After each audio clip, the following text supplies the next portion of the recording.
certain Napoléon Bonaparte s'installe au palais des Tuileries. Il n'est pas empereur encore, il est premier consul. Pourquoi est-ce qu'il a choisi ce palais-là et qui l'a construit d'ailleurs ce palais? Alors c'est très vieux, ça remonte à 1564. C'est Catherine de Médicis, qu'on avait assez d'être au Louvre, elle trouvait que ça sentait mauvais.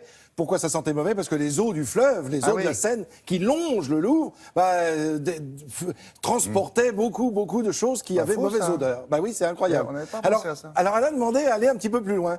C'est un terrain qui appartenait à la couronne. Déjà, François Ier avait voulu installer sa maman dans un petit baraquement, petite maison bien propre, bien sympa.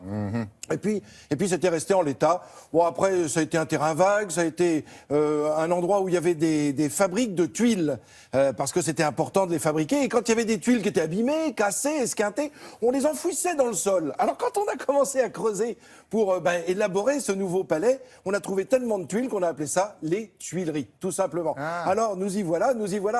C'est un château qui a entièrement disparu aujourd'hui. Il était en ligne droite, si vous voulez, voyez le croisement des deux routes que l'on voit là, un petit peu au milieu de l'image.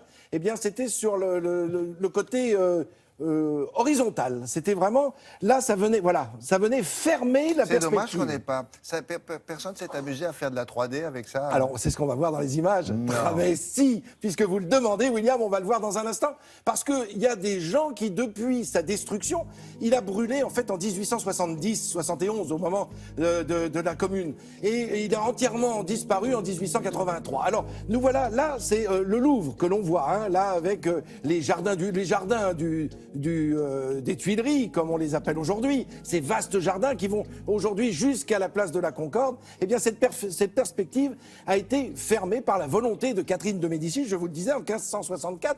Il y a des rois qui vont s'y installer, Henri IV, Louis XIII, Louis XV, Louis XVI, Louis XVIII et Napoléon, que l'on voit là. Alors c'est important parce qu'il y a habité en tant que premier consul, et c'est là qu'en tant qu'empereur, il va avoir son fils. C'est ce qu'on vient de voir, le futur Napoléon II, qui vient de naître là, dans ce palais des Tuileries, qui prend feu, donc qui est entièrement détruit en 1800. Enfin, entièrement. Il restait encore des bouts de mur en 1871 suite à cet incendie terrible. Et en 1883, il a été complètement détruit. Alors voilà, entre ces deux pavillons, voilà, la troisième dimension, la fameuse 3D, on a imaginé ce que pouvait être cette façade. Vous voyez, on l'imagine bien, le 266 mètres de long, qui vient fermer la place où se trouve le Louvre. Eh bien, cette idée même de reconstruire ce palais existe dans la tête des Républicains depuis la Troisième République, sous la Cinquième République. Enfin bref, il y a un comité qui ne pense qu'à une chose, c'est de pouvoir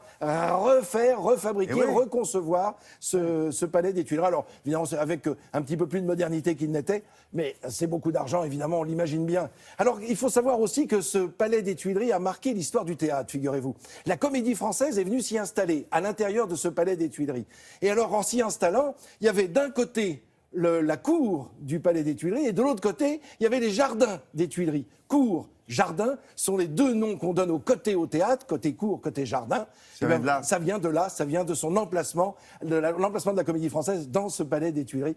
Donc ça a marqué l'histoire doublement, triplement, parce que c'est aussi dans ces jardins qu'a eu lieu le premier vol habité dans un ballon à air, non pas à air chaud, mais à hydrogène. Et ben voilà, ça c'est évidemment une vraie révolution. C'était Jacques Charles, on était en 1783. Bref, ça fait partie de l'histoire de Paris.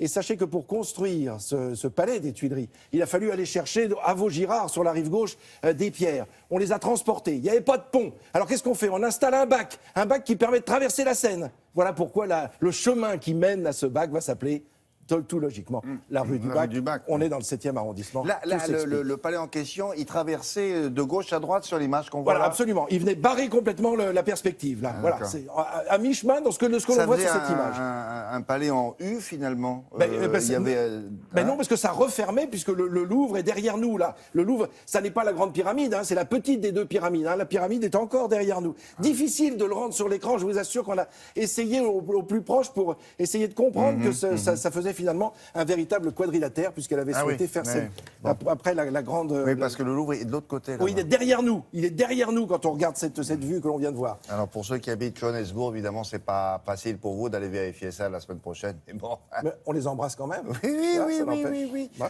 Au revoir, docteur. À tout à l'heure. On fera un petit tour du côté de la circulation. Les caméras marchent mieux cette semaine. Et puis, la météo. Alors, il fait froid. Et nous sommes en hiver. Officiel.